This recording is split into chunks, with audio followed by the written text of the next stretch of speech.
Ayun, so good evening sa inyo guys. Ngayon po ay July 2, 2021 at tignan mo nga naman. So napaka-bearish natin kahapon sa ating market kasi nga nagkaroon tayo ng inverted doji sa kanya.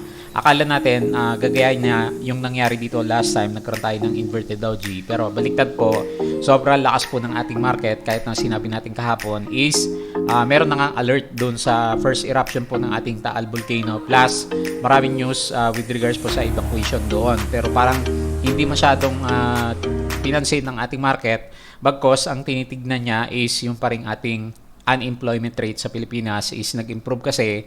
So meaning kasi noon yung mga businesses natin possible bumabalik yung kanilang mga trabahador. So syempre yung mga business natin gumagana na ulit. So siguro yun yung implication noon kaya malakas pa rin yung uptick ng ating index hanggang sa ngayon. So nag-close tayo. Finally, naka-break ulit tayo sa 7,000 level. So, nag-close po tayo is 7,002.26 naman sa kanya. So, kailangan natin ng follow-up sa kanya by Monday para masabi natin na ito nga is valid na breakout condition po natin. So, nag-gain po tayo 0.55% naman. And then, hindi pa rin nawawala yung good news po dito sa ating market naman. Okay? So, pag-usapan natin yung ating mga trending stocks, si Tech. So, alam niyo naman, ex-date niya ngayon. So, dapat nahawakan mo yung ating stock sa kanya until July 2. And then, pwede mo na siyang ibenta kanina kung gusto mo naman siya ibenta. And then, entitled ka pa rin po para sa pagkuha naman ng kanyang stock rights offering at saka yung ating bonus detachable warrant naman sa kanya. Ayan. So, ASN, hindi makalampas sa 8.5 talaga. So, yun yung ating main resistance. Yung mga mining po natin, so ito po yung mga nag-gain ngayon. Si Apo natin, so nagkaroon ng spike ng price action. Si dito, mapula pa rin. Si Ever, profit taking, GMA7, alam ko green siya or nag-gain siya pero red yung candle.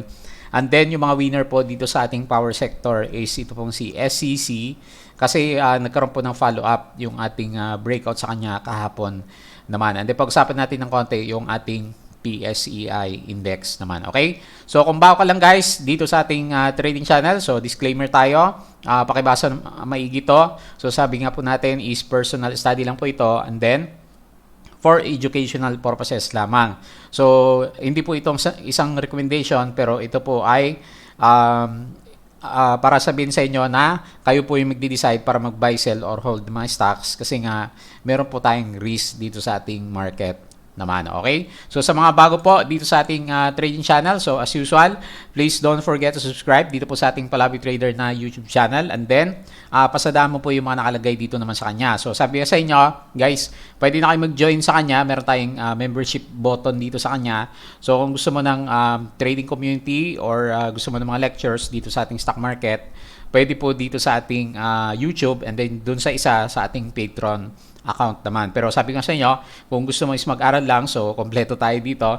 Meron tayong daily upload sa kanya, basta meron po tayong time and then open po yung ating market. So yung ating bonus detachable warrants, kung hindi po masyadong alam, meron tayong info dito sa kanya. And then yung ibang company reviews natin. So karamihan ng mga pumapasok na IPO sa ngayon is yung ating mga REITs. So kay M-REITs, meron na tayong vlog sa kanya dito. So hanapin mo na lang and then panoorin mo na lang siya. Sample trade, so kung gusto mo na mga guide, meron din po dyan basic technical indicators, so inaral po natin yan. So kahit papano alam mo din para alam mo po yung or madaling makita yung direction po ng ating market. And then sa fundamentals, kailangan po natin ng risk management naman sa kanya. Okay? And then sa mga cryptonautics natin, so follow mo lang ako guys dito sa ating Palabi Trader na crypto channel naman. So nakita niyo naman, pabagsak na naman si Bitcoin natin and then naglalaro yung price action niya sa 32K level naman. So wala pa siyang masyadong catalyst para umakyat po yung kanyang price action naman. Then follow mo ako guys dito sa ating social media, so Facebook account. So may mga pinopost tayo dito. Pag meron po tayong mga nakikita na magandang information sa market, yung ating Facebook page, follow mo din ako and then sa mga news is dito po sa ating Twitter account. Ayan. So, thank you guys ha.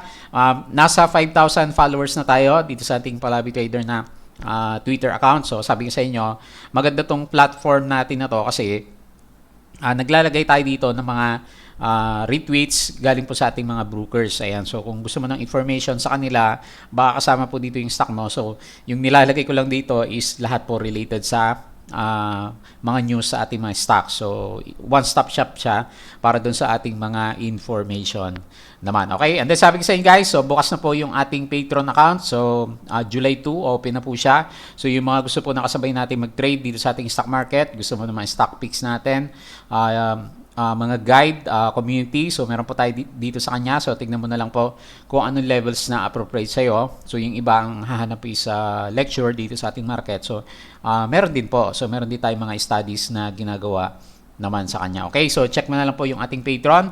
And then, dito tayo sa ating 2Trade Asia na platform. So, refresh ko lang siya. Ayan guys. So sabi ko sa inyo, ongoing na yung trading competition, itong si 2Trade Asia natin. So sana kasama ka doon. Tingnan natin kung sino manalo dito sa ating trading competition kasi meron po siya mga prizes naman sa kanya. Okay? So magandang closing natin. Hindi ganun kalaki yung turnover value natin, nasa 5.4 billion. Pero maganda yung closing kasi nag-close pa tayo positive 0.55%. So medyo pinitik yung closing natin. Kita mo dito.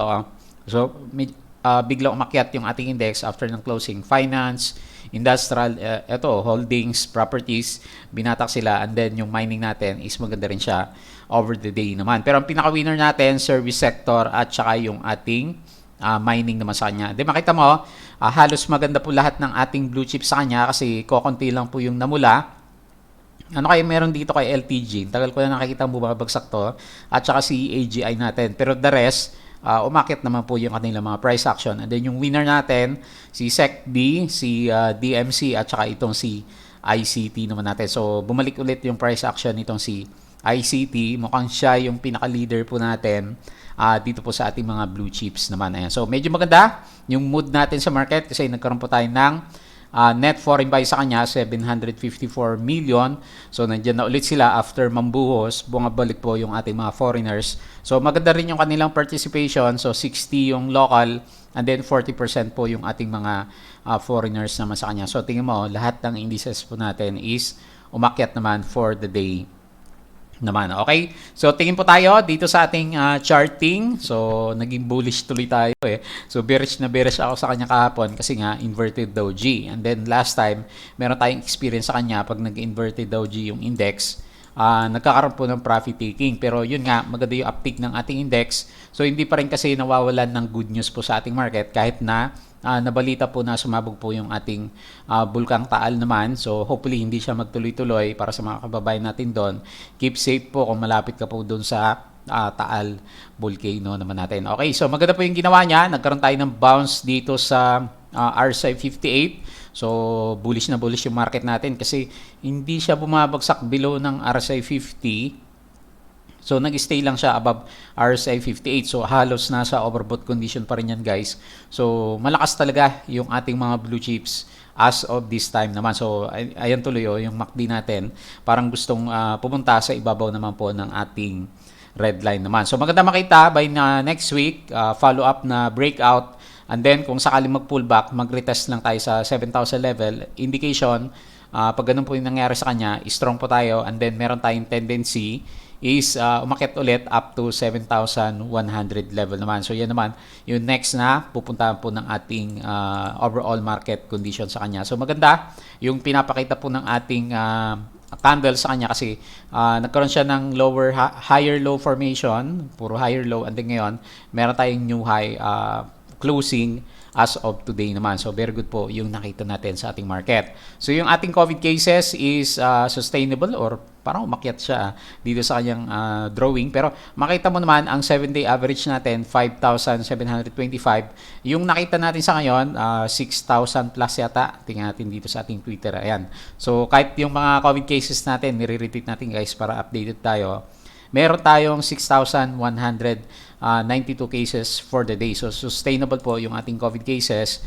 And then, yung ibang good news, so may mga nakita tayo dito, galing kay Inquirer.net, ang sabi niya, PH Manufacturing back to growth path in June. Ayan. So, yung ating Manufacturing Purchasing Managers Index rising to 50.8 in June as quarantine restrictions is in areas hosting a number of factories and exporters naman natin. So very good news yan guys ha. So ibig sabihin, gumaganda po yung mga businesses ng ating mga company. So wala naman siyang sinabi dito particularly kung anong stock yung maganda yung mga results, pero overall picture po yung pinapakita ng news natin sa kanya. And then tingin tayo dito sa Twitter kasi marami tayong na-retweet kanina na maganda. Gusto ko lang i-point out.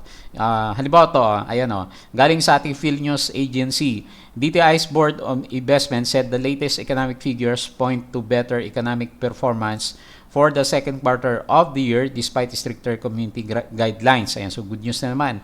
And then ito yung sinasabi natin na talagang, ito siguro pinaka-main catalyst natin, kahit na mataas yung inflation natin, the number of jobless Filipinos declined in May and several key production sectors posted a growth in full-time employment kasi nga nagkaroon po ng easing ng restriction. And then meron tayong na-retweet sa kanya dito sa bandang Metro Manila, nagkakaroon ulit ng additional opening. Ito, maganda rin to galing kay Business Mirror.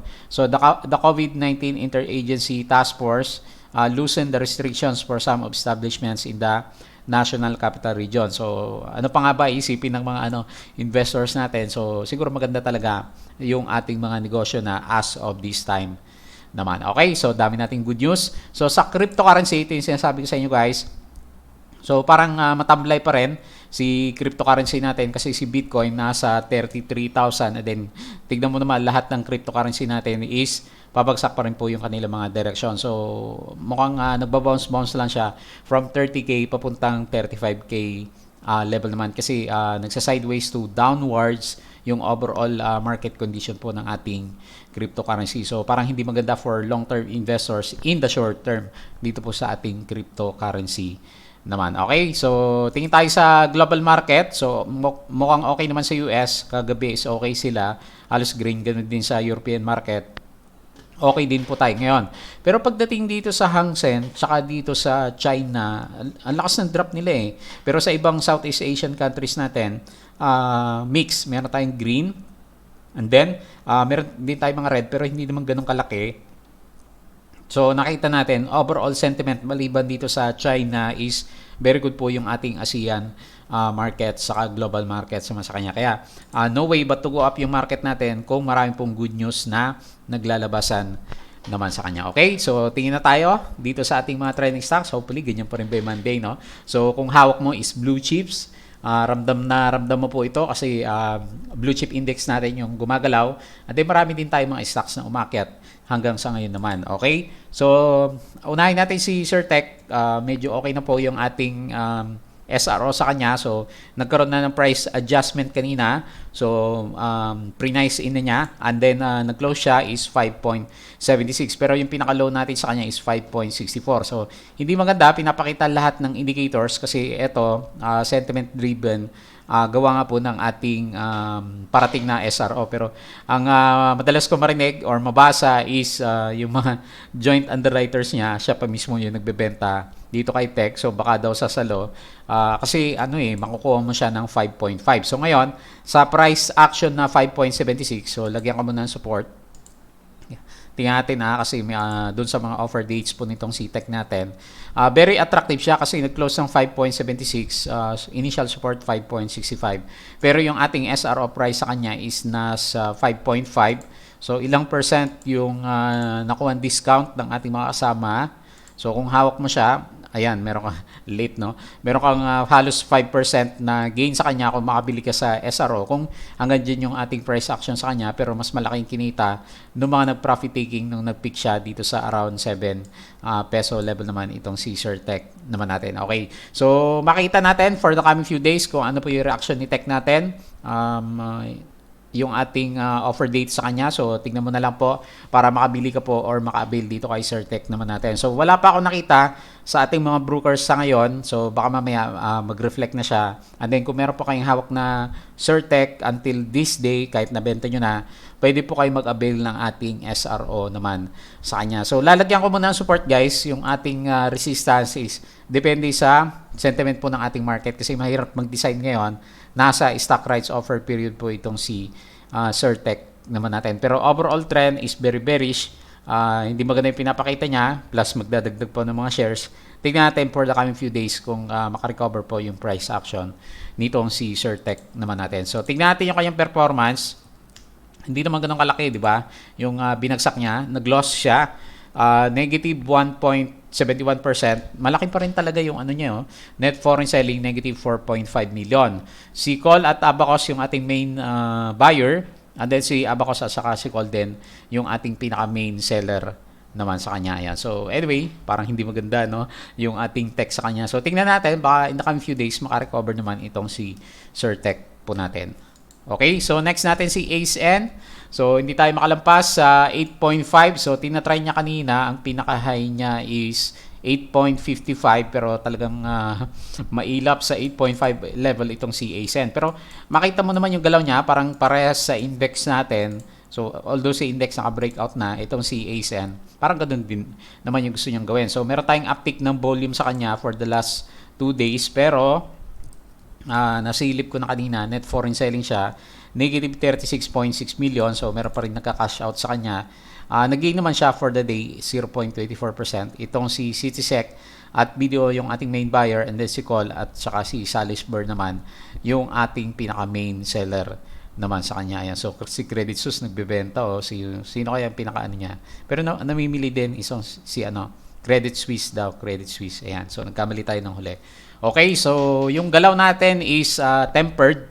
So kailangan makalampas po siya sa 8.5 psychological resistance para yung next target natin sa kanya is aabot na po ng 9 pesos ulit para dito kay ACE naman. Pero maganda yung nag-bounce naman yung ating RSI, and then yung MACD medyo bearish pa rin kasi yung blue is nasa ilalim pa rin po ng ating red line naman. Okay, next po natin si Apo. So price action lang si Apo guys kasi yung sentiment natin is napunta dito sa mining kahapon. Tingnan natin yung galaw ni Apo. Meron siyang gain, mataas naman, 7%. Net foreign selling, negative 267,000. So, Call at Timson yung ating mga traders sa kanya. And then si Call at saka si Timson din, yung ating main seller din naman sa kanya. So, based dito sa kanyang price action, talagang sinuchupitan itong si Apo natin. Gaano ba kalaki yung market cap nitong si Apo natin? Kasi ang daling itulak ng ang daling itulak ng ating mga traders. Balik tayo sa kanyang price action, pero nagpa-profit taking. So naulit yung nangyari dito last time, nang kulong ulit itong si Apo naman natin. So bearish yung candle natin, so watch out na lang guys, baka kasi mag-close the gap tayo at 1 peso, especially 1 peso yan. So kailangan i-retest po ni Apo natin by next week naman. Ayan. So anyway, uptrend pa rin naman siya.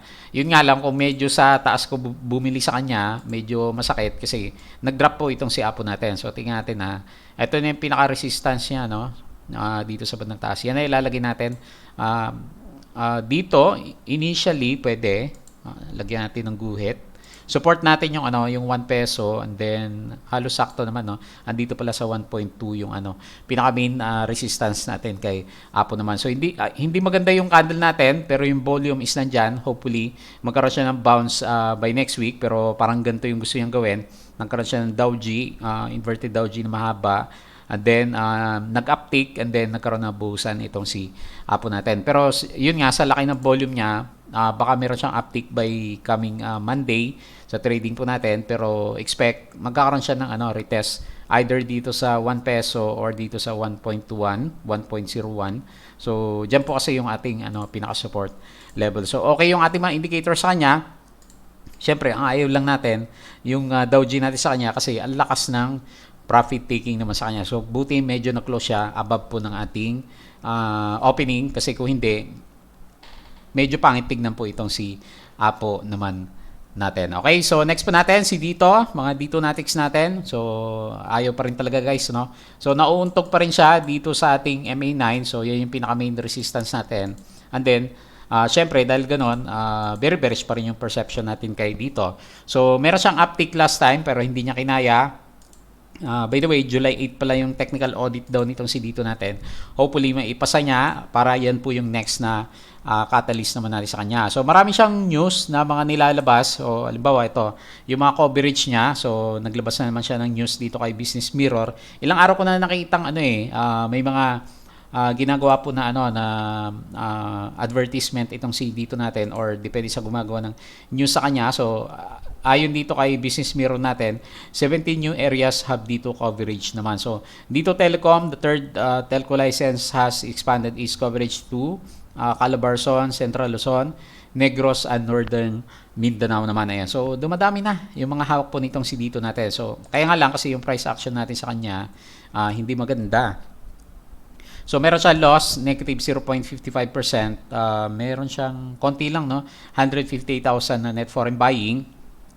Si Call at saka si FMS, yung ating main buyer po sa kanya. And then si Call at saka si HSEC, yung ating pinaka-main seller naman sa kanya. So bearish pa rin tayo guys sa kay dito natin. So sa mga long term, tiis-tiis muna kasi walang catalyst na kayang itulak yung price action dito natin above ng dinodrawing natin na descending trend line. So majority ng RSI natin, nakita mo is nasa ilalim po ng RSI 50. Indication na bearish po yung ating mga traders kay dito CME Holdings naman natin. Okay? So yun po yung ating nakita. Next, si Ever, profit taking din. So ganyan naman yung expectation natin sa kanya kahapon, no? So akala ko i-close niya yung gap dito sa area natin na to. So nag-drop na naman siya. So magiging resistance natin yung gap na yon. So nagkaroon ng profit taking itong si Ever, ganong kalaki. Nag-drop siya, negative 5.26%, nagkaroon din ng net foreign negative 2.6, si Call at saka si Abacus yung main driver, and then si Call at saka si FMS yung ating main seller naman sa kanya. So nasa trend pa rin naman siya. Kaya lang kasi ang galaw nitong si Ever natin, ang lalaki kasi, negative 7%, positive 20%. Ganun yung mga galawan ni Ever natin. Pero ngayon, nagre-resist 0.58. Hopefully, by next week na trading natin, retest lang tayo dito sa 0.5 level naman sa kanya, and then saka siya magtuloy ulit ng kanyang price action. Kung hindi, bad sign yung mga nakita natin sa kanya kasi yung MACD, pababa po, ayan, may warning ka na sa MACD, and then ganun din yung ating RSI level naman sa kanya. Pero above RSI 50 pa naman siya, tingnan natin yung RSI niya. So above 50 pa rin naman. Kaya nga lang kasi meron tayo tinatawag na bearish divergence, yung ating MACD patuloy na bumababa.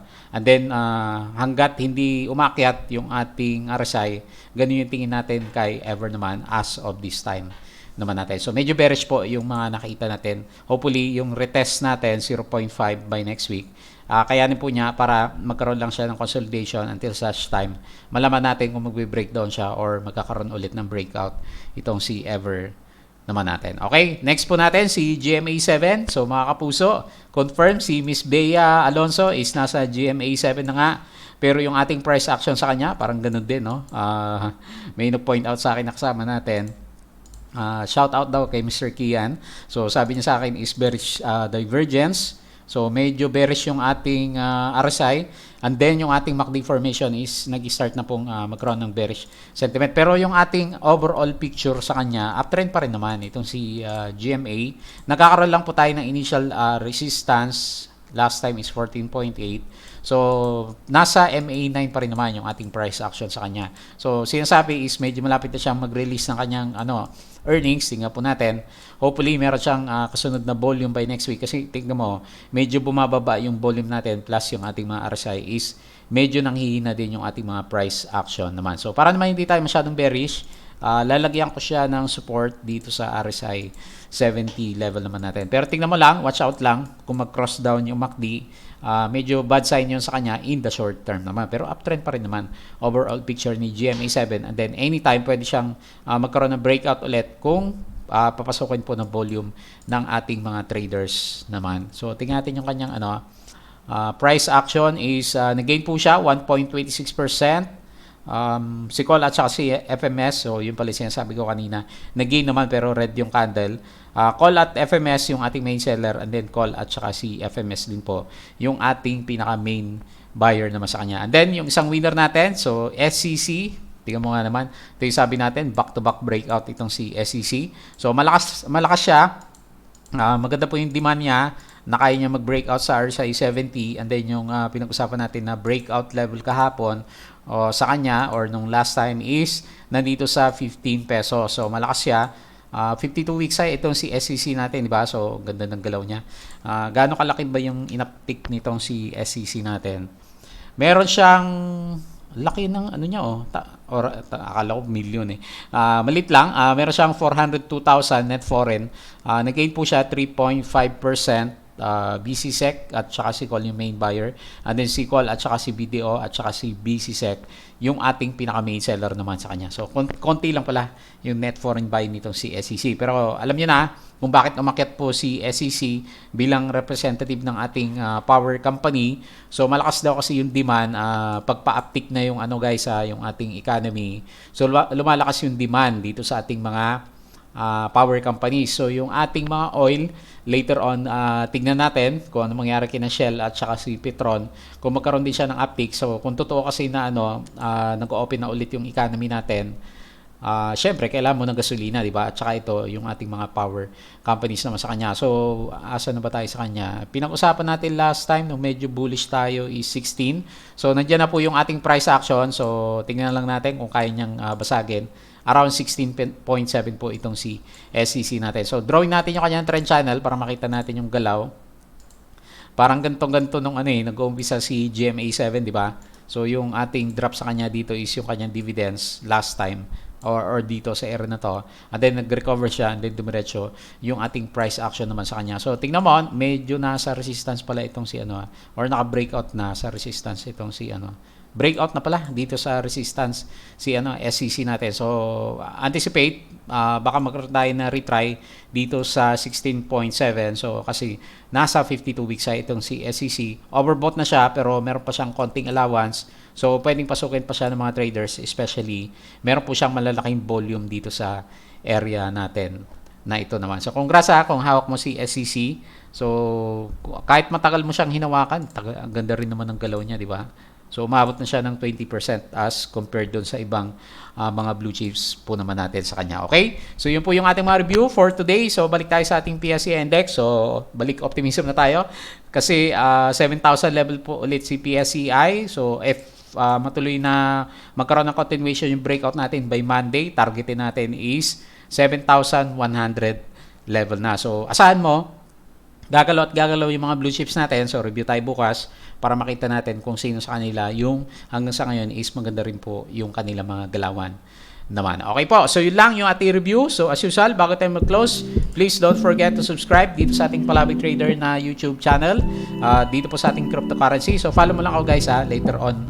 Pag medyo gumanda-ganda yung ating cryptocurrency is magbablog tayo or from time to time mag-upload po tayo dito yung ating Facebook account na Palabig Trader. So subaybay ka lang dito guys or follow mo ako. Ganun din yung ating Facebook page, yung ating Twitter account. So ito yung mahalaga guys kasi during the day pag nakakasilip tayo, nagre-retweet tayo sa ating mga stocks. And then yung ating Patreon is open na po. Sabi ko sa inyo guys, kung kailangan mo ng guide dito sa ating market, so meron pa tayong Patreon channel sa kanya. So tingnan mo na lang po kung anong levels po yung appropriate naman sa iyo. Okay po, so yun lang. Maraming salamat sa inyong panunood at pakikinig. Happy weekends po sa inyong lahat.